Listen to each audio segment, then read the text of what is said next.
hawezi kuingia sehemu yote ile, iwe ni kanisani au bungeni bila kutoka kinyozi. Ni taasisi ambayo imesawiriwa, lakini ni muhimu sana. Ningependa kukumbusha vijana wenzangu wale ambao kuna watu wana vyeti vyao wako manyumbani. Umeona, wanachukulia hii kazi kama ni kazi ya kawaida sana. Lakini niwakumbushe kwamba hii ni kazi ambayo ni kubwa sana. Kumekuwa kuna dhana kwamba kazi ya saluni, kazi ya kunyoa ni kazi ambayo sio rasmi katika jamii, lakini sisi tumekusanyika hapa ili kuapprove what wrong, kwamba hii kazi ni kama kazi zingine, ziheshimiwe ni kama kazi zingine. Hii inalisha familia, inasaidia watu pia katika baadhi ya kujikimu katika baadhi ya majukumu yao. Kwa hiyo tunaomba watu wasichukulie kama kazi ambayo haitambuliki katika jamii. Kazi hii wameshazoea kwamba ni wanafanyaga wanaume tu, lakini mimi nilijiona kwamba ninaweza kunyoa, nikajikita kwenye hii kazi kama binti. Kazi hii nimeipenda. Kwanza inanisaidia kuendesha mambo yangu, familia yangu, mambo yangu yanaenda vizuri. Kazi ni nzuri, ina mshahara mzuri. Nilikuwa na mashaka sana na kazi yake. Je, atafanya kazi nzuri? Kwa kweli nikasema tu bana, okay, anza kazi tuone. Kwa kweli baada ya kazi kuisha nilifurahia sana huduma yake.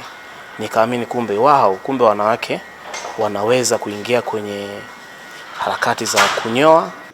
Dhamira yetu ni kuhimiza jamii katika kutunza mazingira, lakini katika kuzingatia kwa na afya iliyokuwa bora. Hospitali yetu ya Manispaa ya Kahama sisi tunajivunia kuwa ni hospitali ya mfano katika kutunza mazingira. Kwa hivyo tumekuja hapa kuhimiza jamii ambayo inapata huduma kutoka kwenye hospitali hii kuhakikisha kwamba inahakikisha muda wote mazingira ya hospitali yanakuwa safi. Hawa watu wamejitoa, watu wamefunga ofisi. Kwa hiyo tuendelee kuwa na huu umoja ambao tunaufanya kwa leo. Na nadhani leo ndi mara ya kwanza kufanya hii Kahama, na tutakuwa ni endelevu kufanya chochote ambacho kitakuja mbele yetu.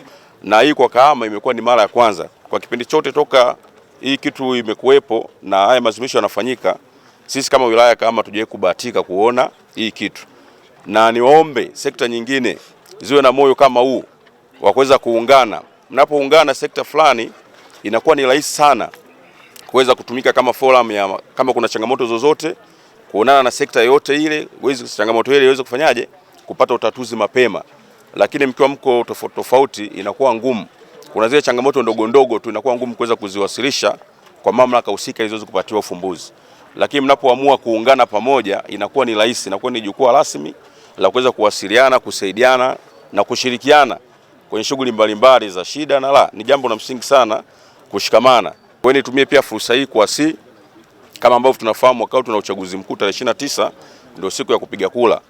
Sisi kama vijana hatuna budi kujitokeza kwa wingi kuweza kuwachagua viongozi wetu ambao tunaona wanafaa kwa ajili ya kutuletea maendeleo na kuweza kuhakikisha nchi ina umoja, amani na usalama, ili tuweze kuendelea kufanya shughuli zetu mbalimbali hizi za kiuchumi kwa amani kabisa.